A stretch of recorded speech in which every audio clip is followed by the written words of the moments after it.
Boa noite a todos. Boa noite. Quanta alegria, não é verdade? Mais uma balada, mais uma sexta-feira. É o dia do nosso estudo da obra Paulo Estevam. E vamos iniciar realmente pela nossa oração inicial. Pedir inspiração do nosso Senhor Jesus para o nosso trabalho. Bora lá? Senhor Jesus, amor de nossa vida,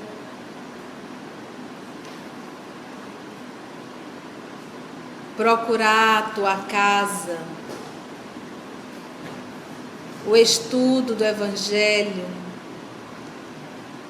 o estudo da obra Paulo Estevam, é um bálsamo para a nossa emoção, é um alívio para o nosso cansaço, é uma claridade nos momentos de escuridão, é um convite, Senhor Jesus, constantemente à renovação. Estudar é mergulhar um pouco no paraíso aqui na terra. Encontrar seres que compartilham, que vibram no mesmo ideal de estudo, de renovação, de reflexão. Então, mergulhados, Jesus, nesse ambiente de amor, porque todos nós estamos aqui, reunidos em Teu nome. Rogamos, amor querido, a Tua presença, a Tua inspiração, o Teu abraço amoroso em cada um de nós. E que os nossos companheiros, nossos amigos espirituais, que aqui já se fazem presente, possam, amor querido, nos intuir, nos inspirar,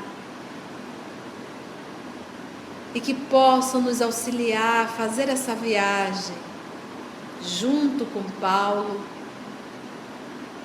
junto com cada cristão, mergulhado no cristianismo primeiro, dentro da pureza dos Teus ensinos, junto com Barnabé e tantos outros, Senhor da vida.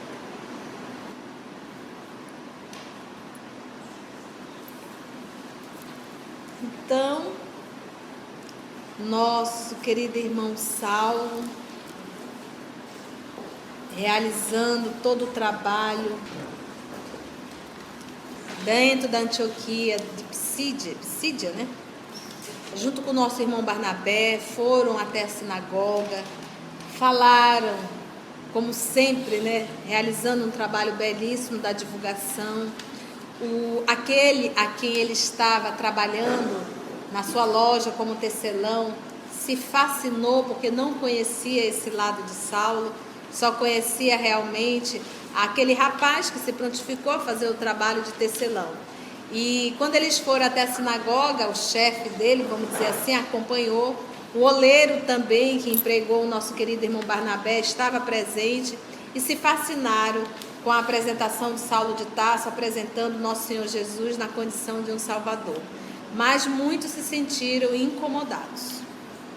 Ele realizou o trabalho, começou o trabalho também das curas, só que em um determinado momento nosso irmão Saulo adoeceu. E uma febre, como disse o nosso irmão Emmanuel, ele usou o termo da febre o quê? Maligna.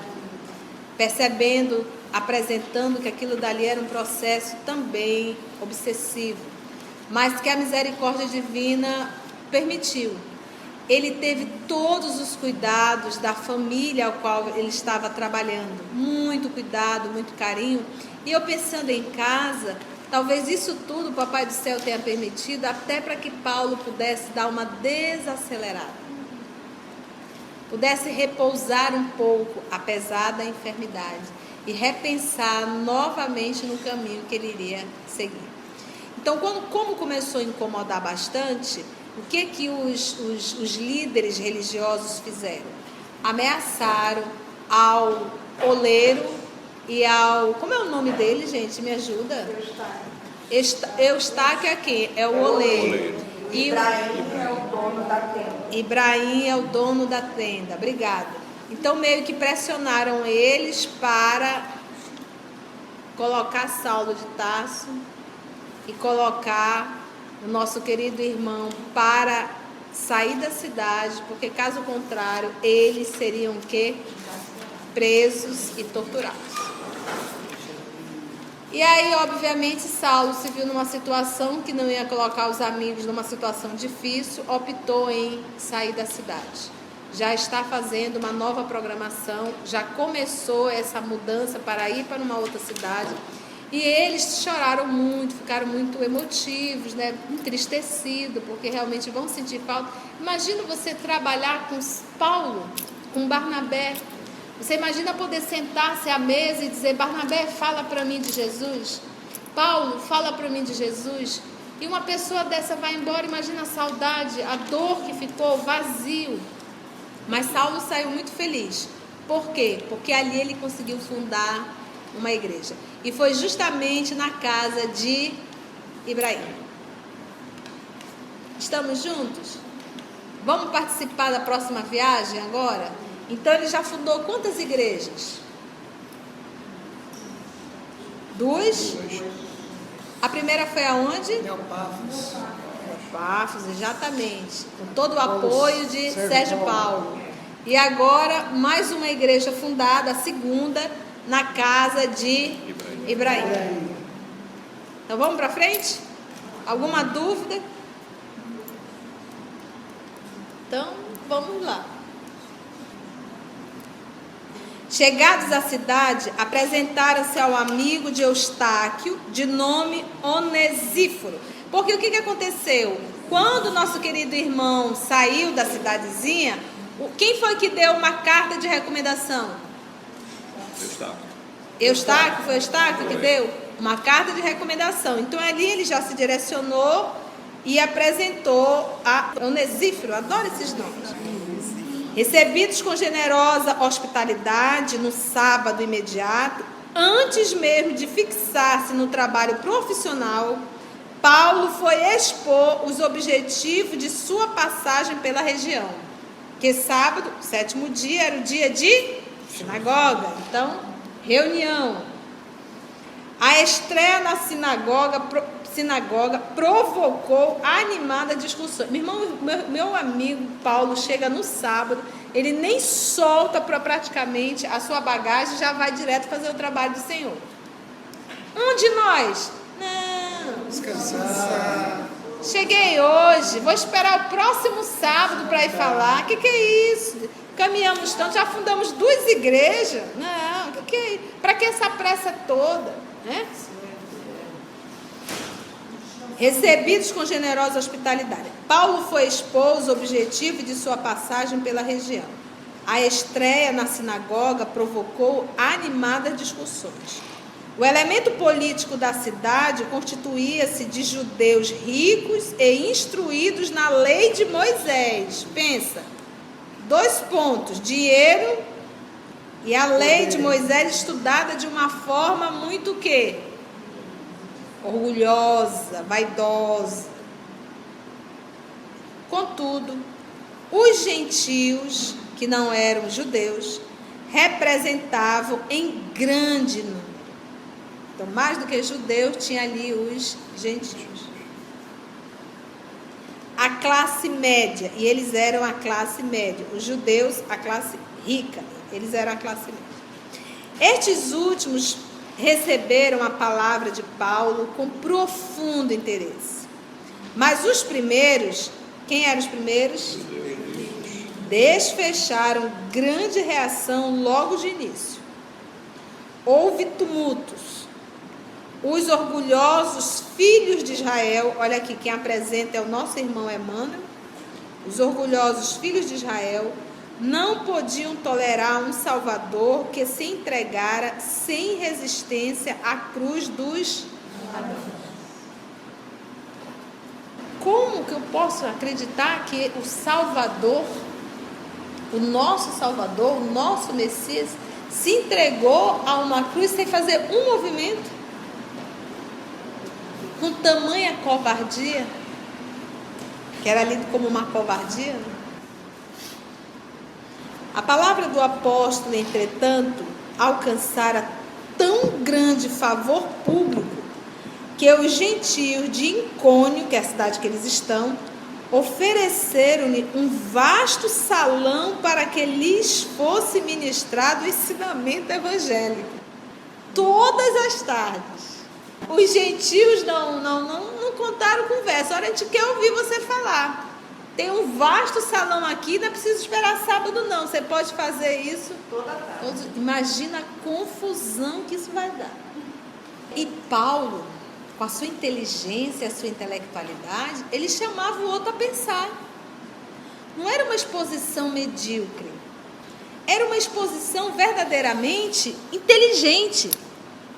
Que isso fazia com que as pessoas dissessem assim, poxa, faz sentido o que esse cidadão está falando. Então você vê aqui que a classe média meio... Você imagina Paulo dando uma palestra? Nossa! Vibrando ali o conhecimento.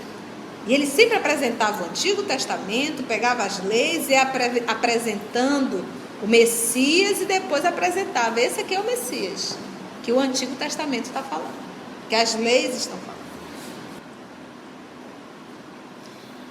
A palavra do apóstolo, entretanto, alcançara tão grande favor público que os gentios de Icônio ofereceram-lhe um vasto salão para que lhes fosse ministrado o ensinamento evangélico, todas as tardes. Queriam notícias do novo Messias, interessavam-se pelos seus menores feitos e por suas máximas mais simples. O ex-rabino aceitou o encargo cheio de gratidão e simpatia. Era tudo o que ele queria. Diariamente, terminada a tarefa comum, o trabalho profissional, compacta multidão de iconienses, que é de Icônio, aglomerava-se, ansiosa por lhe ouvir o verbo que? Vibrante. Palavra viva. Por que o verbo de Saulo vibra? Amor. Porque ele vive. Ele vive. Então as palavras dele não são mortas, são vivas. Não é morno. É quente.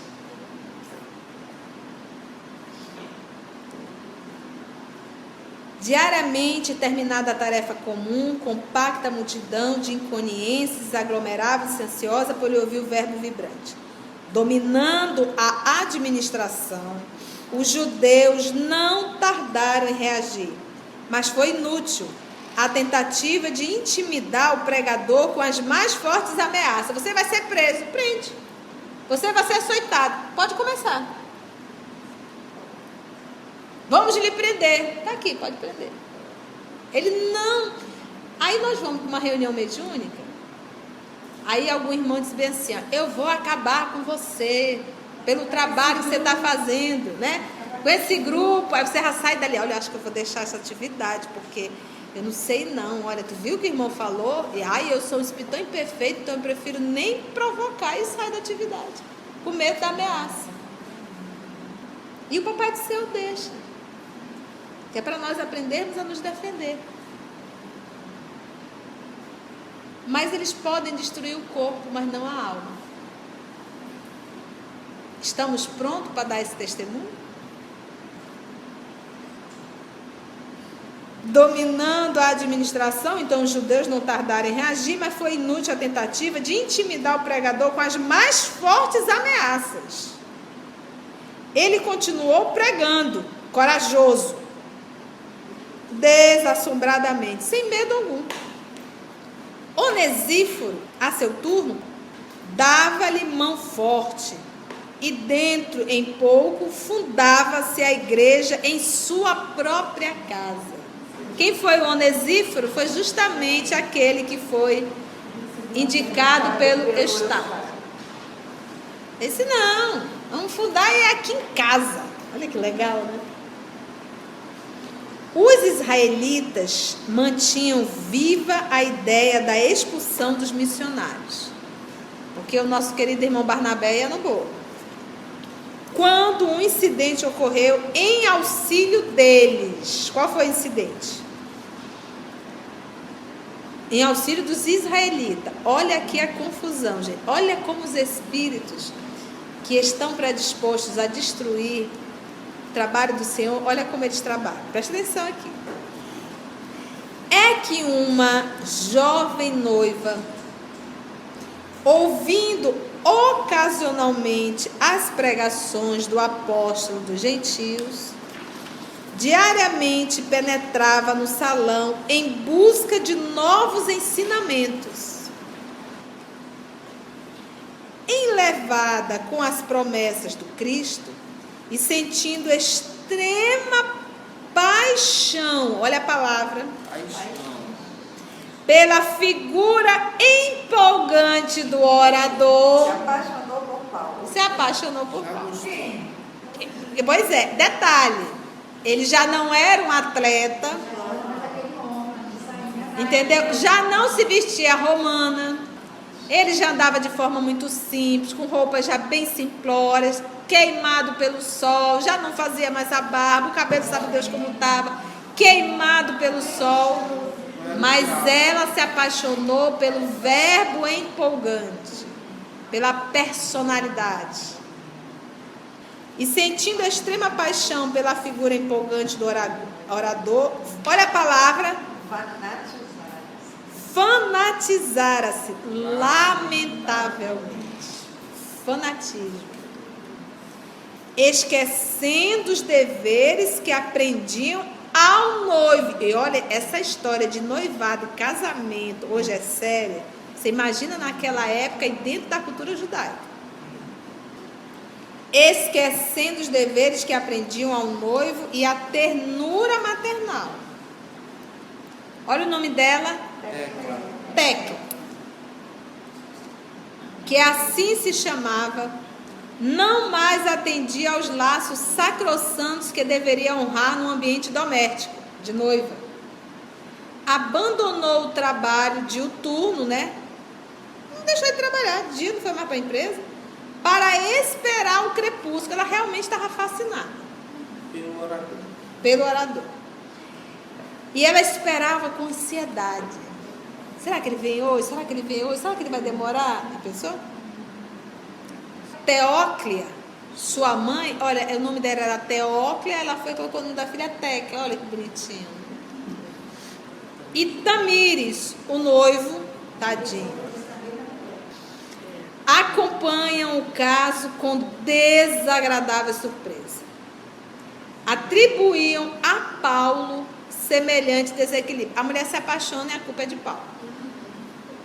O ex-doutor, por sua vez, estranhava a atitude da jovem, que diariamente insinuava-se com perguntas, olhares e gestos bem distintos. Estava fazendo caras e bocas, né? A mulher paquerando o homem, o fofo, né? Certa vez, olha o caos. Certa vez, quando se dispunha a voltar para a casa de Onesíforo, em companhia de Barnabé, a moça lhe pediu uma palavra em particular. Ante suas perguntas atenciosas, Tecla corava, gaguejando.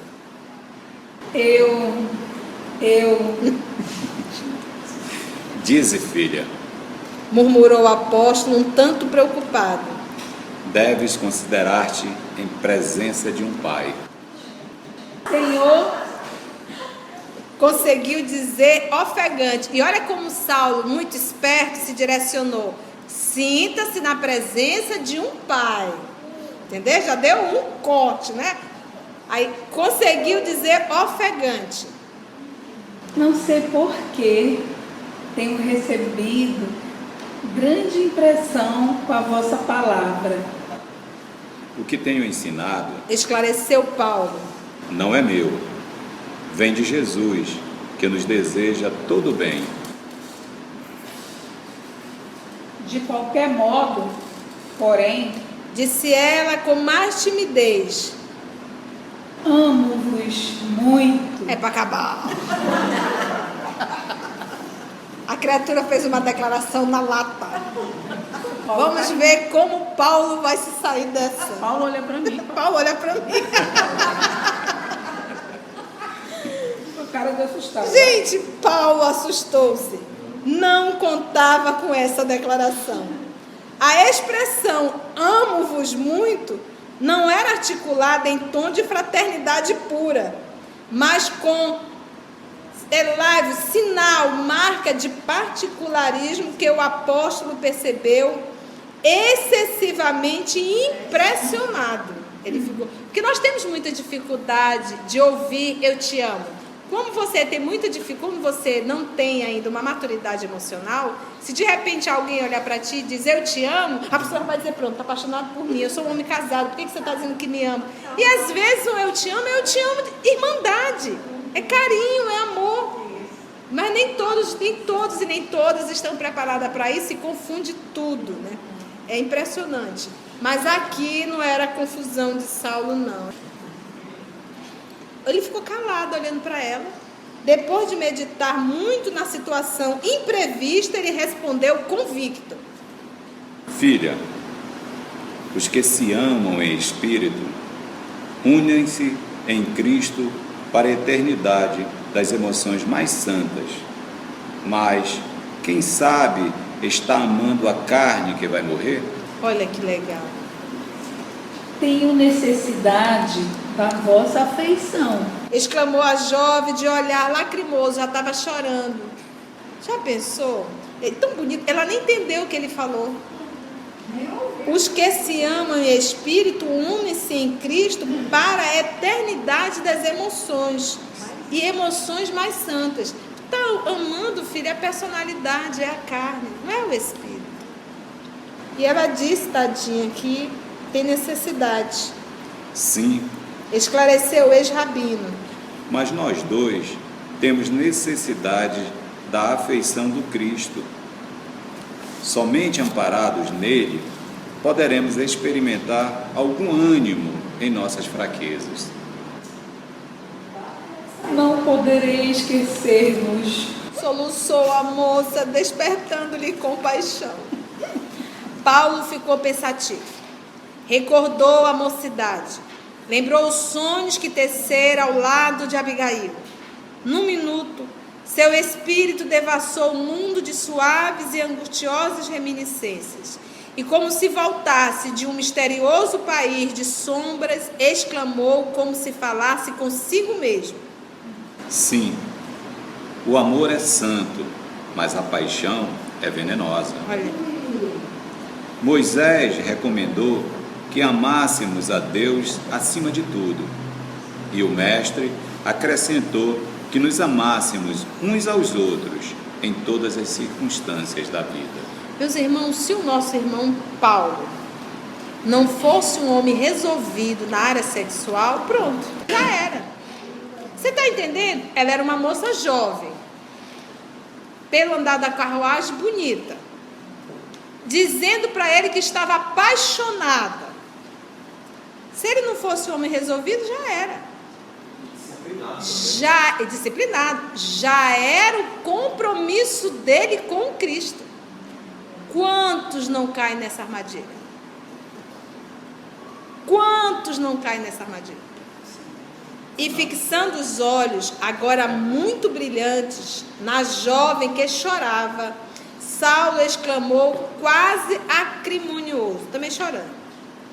Não te apaixones por um homem feito de lodo e de pecado, e que se destina a morrer. Ela novamente deve não ter entendido. Tecla ainda não voltara a si da própria surpresa, quando o noivo, desolado, penetrou no recinto deserto. Já deu uma dica, só estavam os dois. Tamires, que é o noivo, faz as primeiras objeções em grandes brados, gritou em alto tom, ao passo que o mensageiro da boa nova lhe ouve as reprimendas com grande serenidade. Por que serenidade? Porque ele estava em paz com a própria consciência. A noiva replica mal-humorada, reafirma sua simpatia por Paulo. Ela diz: eu amo. Olha. A noiva replica mal-humorada, reafirma sua simpatia por Paulo, expõe francamente as intenções mais íntimas. Pronto. O rapaz escandaliza-se. O apóstolo espera pacientemente que o noivo interrogue. A moça falando e Saulo ali olhando. Gente, olha que calça curta. Situação deplorável para uma criatura que quer pregar o evangelho. Olha, mas só loucos caem em armadilhas para loucos. Mas uma armadilha armada. E usou a fragilidade dessa moça, mas não encontrou em Saulo a fragilidade que era necessária, porque ele era um homem firme, resolvido. O apóstolo espera pacientemente que o noivo o interrogue, e quando convocado a justificar-se, ele explica em um tom fraternal: Amigo, não te acabrunes, nem te exaltes, em face dos sucessos que se originam de profundas incompreensões. Tua noiva está simplesmente enferma. Estamos anunciando Cristo, mas o Salvador tem os seus inimigos ocultos em toda parte, como a luz tem por inimiga a treva permanente. Você está vendo como ele identificou? Ele percebeu que a tecla estava sendo utilizada por aqueles que são contra a luz no mundo. Ele diz: ela está doente, adoecida. Mas, gente, isso não diminui a responsabilidade da tecla. Os espíritos, eles utilizam o material que eu deixo disponível dentro de mim. Então, ela não teve maturidade para entender que aquilo dali era uma admiração pelo trabalho e pelo que ele falava. Às vezes nós nos apaixonamos pela fala do outro. E a fala, como ele disse, não é minha, é do Cristo. Tu estás apaixonado não é por mim, é pelos ensinos do Cristo que sai da minha boca. Continuando aqui, vamos ver essa confusão aqui. Está o noivo, a noiva e Saulo no meio dos dois doidinhos. Estamos anunciando Cristo, mas o Salvador tem os seus inimigos ocultos em toda parte, como a luz tem por inimiga a treva permanente, mas a luz vence a treva de qualquer natureza. Iniciamos o labor missionário nesta cidade sem grandes obstáculos. Os judeus nos ridicularizaram e, todavia, nada encontraram em nossos atos que justifique a perseguição declarada. Os gentios nos abraçam com amor. Nosso esforço desenvolve-se pacificamente e nada nos induz ao desânimo. Os adversários invisíveis da verdade e do bem, certo se lembraram de influenciar esta pobre criança para fazê-la instrumento perturbador de nossa tarefa. Olha. É possível que não me compreendas de pronto, no entanto, a realidade não é outra. Você vê a consciência do nosso querido irmão Saulo em saber exatamente a ação dos espíritos. Essa influência espiritual. Ele coloca mesmo aí, olha o termo, parece até que ele estudou Allan Kardec, né? Ele coloca: os adversários invisíveis da verdade e do bem, certo se lembraram de influenciar esta pobre criança. Olha como ele se refere a mim. para fazer instrumento perturbador de nossa tarefa. Tamires, que é o noivo, contudo, deixando entrever que padecia da mesma influência perniciosa, ou seja, estava tão influenciado quanto ela, bradou enraivecido. João, faz Tamires aí. Sois um feiticeiro imundo. Esta é que é a verdade. Mistificador do povo simplório e rude. Não passais de réu e sedutor de moças impressionáveis. Insultais uma viúva e um homem honesto qual sou, insinuando-vos no espírito frágil de uma órfã de pai. Tá aí a encrenca dela. Carência de pai. Projetou isso em Saulo.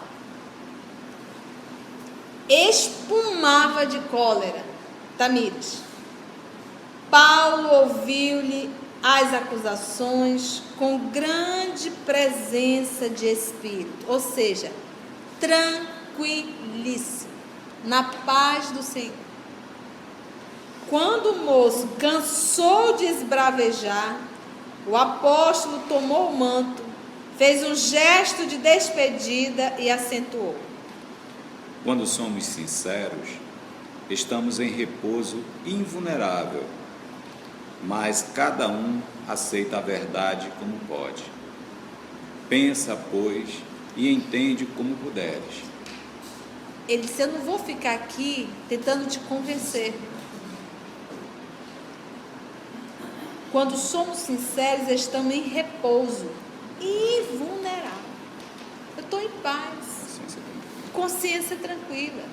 Se tu quiseres pensar isso, é problema teu. Eu não vou ficar aqui me justificando.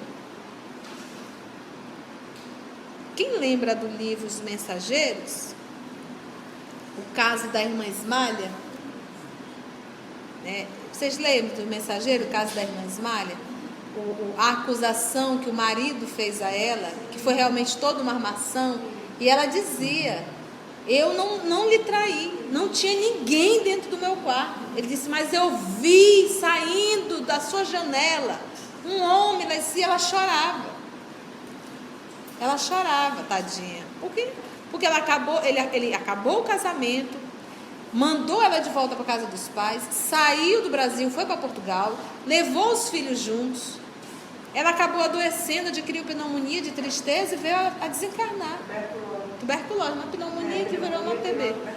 E aí, já na fase, a terceira idade, o marido voltou ao Brasil, o sócio dele pediu um particular, porque estava muito enfermo o sócio.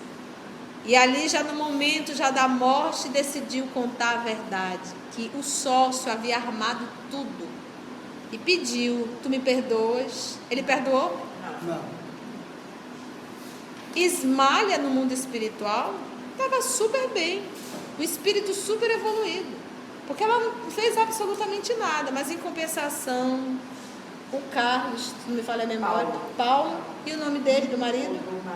Não me lembro. Alfredo. Estava numa situação complicada. Então, ou seja, não é sempre a frase de Madre Teresa, não é entre você e o outro, é entre você e Deus. Tua consciência está em paz? Siga. Foi o que Paulo fez. E abandonou o recinto para ir ter com Barnabé. Os parentes de Tecla, porém, não descansaram em face do que se consideravam um ultraje. Na mesma noite, valendo-se do pretexto, as autoridades judaicas, era tudo que eles queriam, de Icônio, ordenaram a prisão do emissário da Boa Nova. A fileira dos descontentes afluiu à porta de Onesíforo, vociferando impropérios. Foram lá na porta do seu Onesíforo, né? Apesar da interferência dos amigos, Paulo foi arrastado ao cárcere, onde sofreu o suplício dos 39 açoites, para não dizer 40. Ele diz que ele foi preso, então aqui pela primeira vez Saulo preso. Não foi nem pregando, Foi tudo por conta de uma paixão de uma jovem menina. Mas que nós sabemos que tudo isso já é uma armação das trevas. Então, qual a primeira cidade que Paulo foi preso? Icônio. Preso e ainda levou 39 açoites. Paulo foi arrastado ao cárcere, onde sofreu o suplício dos 39 açoites. Acusado como sedutor e inimigo das tradições da família, ao demais blasfemo e revolucionário. Foi indispensável muita dedicação dos confrades recém-convertido para restituir-lhe a liberdade. Então teve muita gente se dedicando para tentar libertar o nosso querido irmão Saulo. Depois de 5 dias de prisão, pensa, você acabou de levar os 39 açoites, você é jogado no cimento lá, naquela prisão úmida, alimentação péssima. Depois de 5 dias de prisão, com severos castigos, Barnabé o recebeu exultante de alegria. O caso de Tecla revestira proporções de grande escândalo. Coitado, ele não fez nada e foi acusado de estar namorando com Tecla. Imagina o escândalo, gente. Mas o apóstolo, na primeira noite de liberdade, reuniu a igreja doméstica, fundada com Onesíforo, e esclareceu a situação para conhecimento de todos. Barnabé considerou impossível ali ficar por mais tempo. Novo atrito com as autoridades poderia prejudicar-lhes a tarefa. Paulo, entretanto, mostrava-se bastante resoluto. Se preciso, voltaria a pregar o evangelho na via pública, revelando a verdade aos gentios, já que os filhos de Israel se compraziam nos desvios clamorosos. Chamado a opinar, por ele não saía não. Não tem problema nenhum. Se eu não for dentro da casa do fulano, eu vou na rua.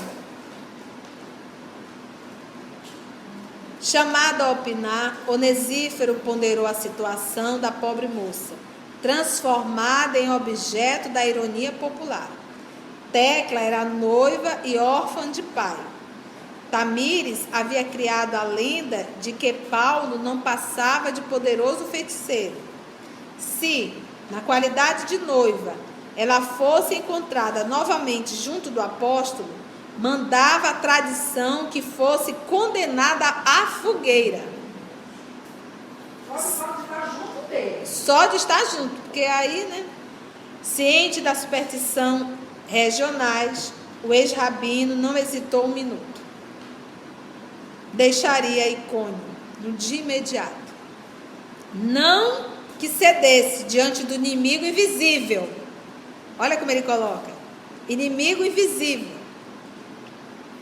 Mas porque a igreja estava fundada e não era justo cooperar no martírio moral de uma criança. Ele percebeu toda a ação maléfica de inimigos invisíveis, entendeu? Não fugiu ao testemunho, que ele não era homem para isso, de fugir, mas para proteger a própria menina. A decisão do apóstolo mereceu aprovação geral. Assentaram-se as bases para a continuação do aprendizado evangélico.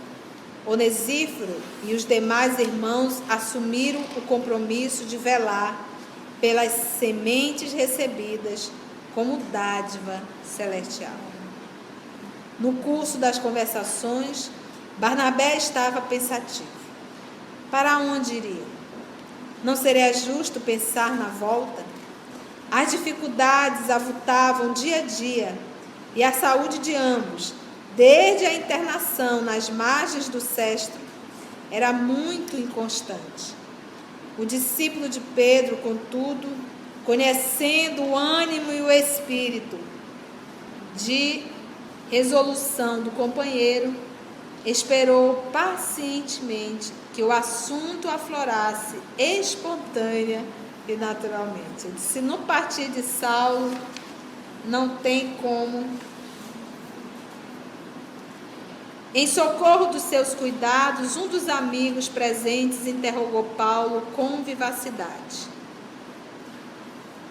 Quando pretendem partir? Amanhã. Respondeu o apóstolo. Mas não será melhor repousar alguns dias? Tendes as mãos inchadas e o rosto ferido pelos açoites. Oh meu Deus, as mãos inchadas, imagina. O ex-doutor sorriu e falou, prazenteiro. O serviço é de Jesus e não nosso. Se cuidarmos muito de nós mesmos, nesse capítulo de sofrimentos, não daremos conta do recado. E se paralisamos a marcha nos lances difíceis, ficaremos com os tropeços e não com Cristo. Essa frase eu adoro. Isso aqui, quando a gente está com uma dor na coluna, uma dor em algum canto, que você tem uma palestra para fazer, só vem essa frase aqui na cabeça. O serviço é de Jesus e não nosso. Então não tem o direito de parar.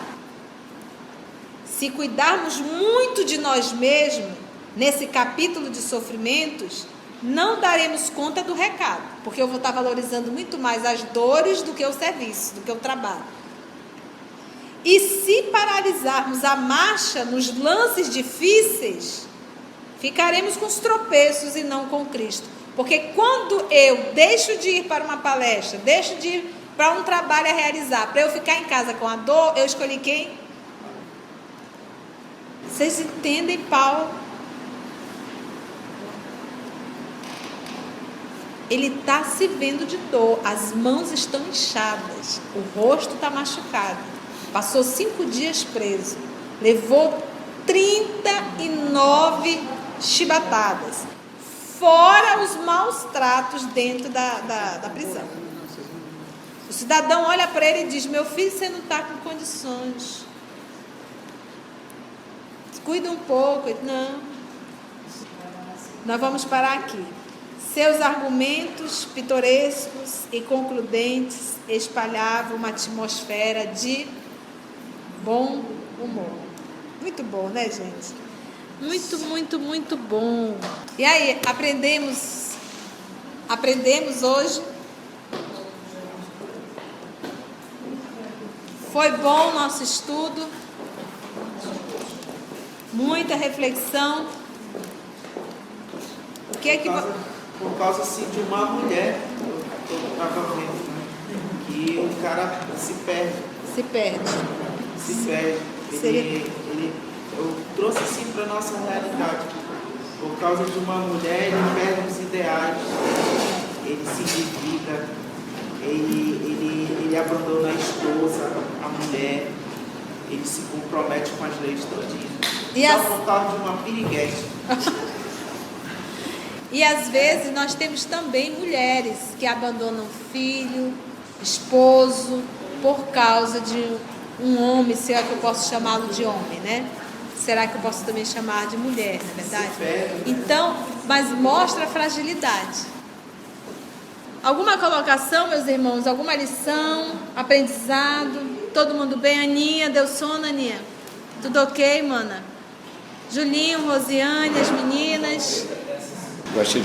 Eu achei interessante que nessas duas igrejas, né, que ele fundou, quer dizer, ele cede, ele volta, não por qualquer mal que possa acontecer com ele, mas o mal que vai acontecer a um irmão. Na segunda casa, né, Ebraim e Eustáquio iam sofrer as retaliações, que eles cederam. Agora a moça, porque era uma consequência natural, ele tinha certeza que ela ia o procurar. Então ele prefere ir embora, né? Como ele diz, a igreja já estava criada, né? Então eu não vou prejudicar uma irmã, né? Então ele se coloca nesse lugar, então ele prefere partir. Achei interessante isso. É verdade, ambos os lugares foi por conta das pessoas. Não por ele sofrer qualquer retaliação, ou ele ser preso, ou ele ser, não era ele, mas o outro, né? O cuidado com o outro, né? Porque é o trabalho do Cristo, está implantado. A partir de quando você continua e traz prejuízo, já deixa de ser, né? Já começa a trazer algum transtorno para aqueles corações, o trabalho já começa a deixar de ser do Cristo, aí já começa a ser uma questão pessoal, né? Da personalidade. Eu vou ficar aqui, Eles vão ter que me engolir, né? Já não é? Então ele falou, não, já está implantado, o trabalho do Cristo já está, a semente já foi lançada, então nós vamos procurar outro lugar e deixar os irmãos já continuar regando a semana. Trabalho. Mais alguma colocação, meninas? Vamos fazer nossa prece então, gente? Foi bom, né? Foi gostoso. Agradecer a Jesus. Vamos então aquietar, nos aquietar um tanto mais.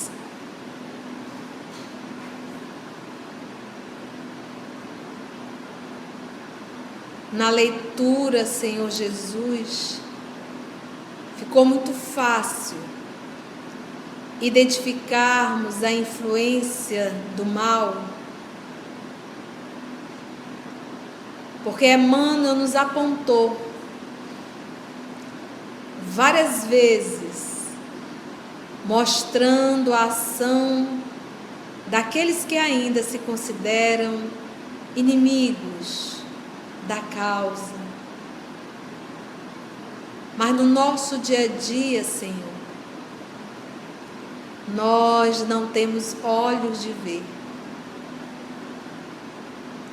E muitas vezes caímos constantemente nas armadilhas, porque ainda somos invigilantes, frágeis, e muitas vezes ainda cultivamos o mal dentro do nosso mundo interior.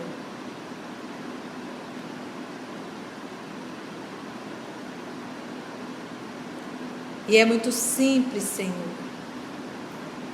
porque o mal é sempre uma atitude contrária às leis do amor. É muito simples identificar. Ajuda-nos, Senhor, a estarmos vigilantes no nosso dia a dia e a combatermos incessantemente o mal que habita no nosso mundo interior. Ajuda-nos a recordar do estudo do Evangelho dessa noite, do estudo da obra Paulo Estevam, para que possamos estar vigilantes em nossos pensamentos e para que o nosso estudo possa fazer parte da nossa vida, vivendo o que aprendemos.